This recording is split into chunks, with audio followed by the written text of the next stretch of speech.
Саламатсыңарбы сүйүктүү окуучулар. Эгерде силер сабактарга даяр болгон болсоңор, сабагыбызды баштайбыз. Бүгүн 7 айынын 30-у күнгө дүйшөмбү. Балдар, сабагыбызды баштоодон алдын мен силер менен кызыктуу маалымат менен бөлүшөм. Камсыздандырылбагандардыкындагылардан сыздарбы сөзү кыргыз тилиндеги эң узун сөз болуп эсептелет. Ал 46 тамгадан 46 тыбыштан турат. Ошондой эле у сөзү кыргыз тилиндеги эң кыска сөз, ал 2 тамгадан 1 тыбыштан турат. Бул маалымат силер үчүн кызыктуу болдубу, балдар? Эгерде кызыктуу болгон болсо, эсиңерге сактап калгыла. Биз өзүбүздү өнүктүрүү үчүн, кругозорубузду кеңейтүү үчүн жок дегенде күнүнө 2-ден 3 кызыктуу маалыматтарга ээ болуп турушубуз керек. Балдар, өткөнкү сабакта силер менен биз жат жазуу жазганбыз. Бүгүн бизде каталар үстүндө иштөө, демек биз жазуу эрежелери боюнча кеп кылабыз. Балдар, эсиңерге сактап калгыла. Жат жазууда айрым окуучулар ушундай мүчүрүштүктөрдү келтирген. Айрым тамгаларды алмаштырып жазып алган учурлар болгон. Же бизге кандай угулган болсо, ошол таризде жазып алган. Негизи бул жердеги сөздөрдү карап, жазылышы кандай болуп жазылат, бизге айтылганда кантип угулат. Ушул нерселерге көңүл бурулабыз, балдар. Мисалы, ат барбы, тосуп бар, батпасты дегенде бизге сөздөр б тамгасы п болуп угулат. Ал жазуу эрежеси боюнча айрым б тамгасы аркылуу жазылат. Мисалы, бул жерде мисалдарды келтиргенмин. Ат барбы, тосуп бар, бат, басты, көрүп бер деп. Ушул таризде жазышыңар керек, балдар. Кийинкисинде ишенбейм, көрүнбө, таарынба деп угулуп, бизге ушундай айтылат. А негизи жазуу эрежеси боюнча ишенбейм, көрүнбө, таарынба, багынбайм. Бул жерде м, н тамгаларынын бири-бирине окшошуп айтылуусу берилди, балдар. Көңүл коюп, кандай таризде жазылаарын билип алгыла. Ошондой эле айтылышы боюнча Алиевдин болуп айтылган болсо, жазылышы боюнча Алиевдин. Бул жазуу эрежесин силер өткөнсүңөр, билесиңер, эсиңерге сактагыла.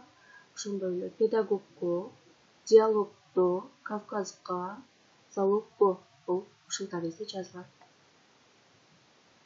Айтылышы жана жазылышы боюнча бири-бирине окшошуп кеткен Б, В тамгаларын дагы эсиңерге сактап карап койгула, кайсыл жерде кандай жазылыш керек. Убада дейбиз, барба дейбиз, тийбе дейбиз. А негизи тийбе, барба, убада, добуш. Ушинтип жазуубуз шарт. Ошондой эле СЗ тамгаларынын дагы бири-бирине окшошуусу жазса, сөзсүз, сизсиз деп айта беребиз. Жазылышы боюнча жазса, сөз, сүз, сизсиз, тузсуз, бизче, кыргызча. Анан бул сөздөрдү туура жазууну эсиңерге сактап калгыла, балдар. Созулма үндүүлөр кайсыл жерде кездешет, кайсыл жерде кездешпейт.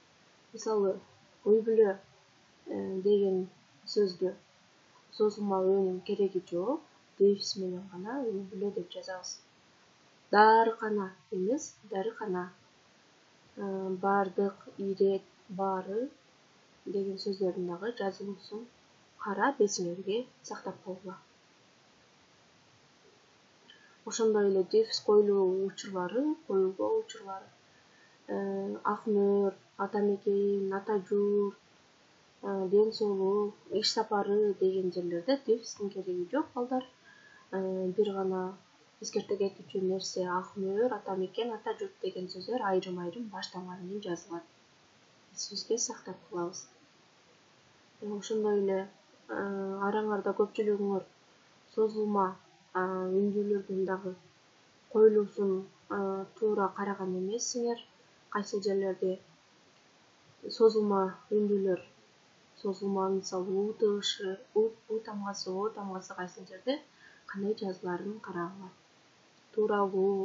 тоолуу, балалуу, сулуу, ачуулуу, талкуулоо дегенде каалоом деген сөздөр кандай жазылышын эсиңизге сактагыла.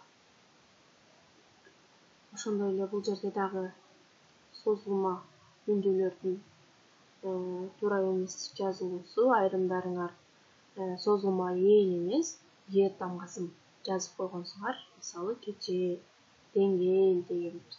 Туура жазылуусу боюнча кандай жазылат? Көрүп алдыңарбы балдар? Бул жерде дагы таанымал, озеки, тааныш, каарман деген сөздөрдү дагы созулма үндүүлөрдүн кандай коюлуусун, кандай колдонулуусун карагыла. Бүгүнкү сөздө болсун же сөз көбүнчө уланганда созулма оо үндүүлөрү уятташкан табыштардан же ый табышынан кийин катарлашып келген учурда алардын айкалышы ё, ю түрүндө жазылат. Мисалы, боё, айоо, тайоо, жайуу, коюу ушул таризде балдар. Түшүндүңөрбү? Кийинки сөздө эгиңе, кийинки, бүгүнкү, түнкү, асанга, акынга деп айтабыз. Бирок эгинге, кийинки, бүгүнкү, түнкү, асанга, акынга деген таризде жазышыбыз керек. Б, Г, Д, Ж табыштары орус тилинен келген сөздөрдө гана сөз аягында келет. Мындай сөздөрдү айтканда П, К, Ш, Т болуп угулат. Бирок ага жазууда жооп берилбейт. Мисалы, герб, клуб, доклад, митинг, склад деп айтканыбыз менен герб, клуб, доклад, митинг, отряд, склад деген таризде жазышыбыз керек. Биле жүргүлө балдар, Кыргыз Республикасынын мамлекеттик тили жөнүндөгү мыйзам 1989-жылы 23-аягонасында Жогорку Кеңеш тарабынан кабыл алынган. Түшүнүү окугула. Силерге көбүнчө тексттердин аягында Б, А, Ж, Б, Д, У, С деп ушундай кыскартып берилет. Негизинен алар кандай окулушу керек? Башкача айтканда жана башкалар дагы ушул сыяктуу деп окулганда толук түрү сакталыш керек балдар. Силер жазылуу боюнча айрымдарыңар билбей калууңар мүмкүн, бирок окуганда сөзсүз түрдө ушул түрү сактагыла балдар. Бул эки маалыматты дагы силердин кругозоруңар үчүн бердим. Эгерде тема боюнча түшүнбөй калган жериңер болсо, сөзсүз түрдө мага кайрылгыла. Жазуу эрежелерин эсиңерден чыгарбагыла балдар. Сабактарыңарга ийгилик каалайм.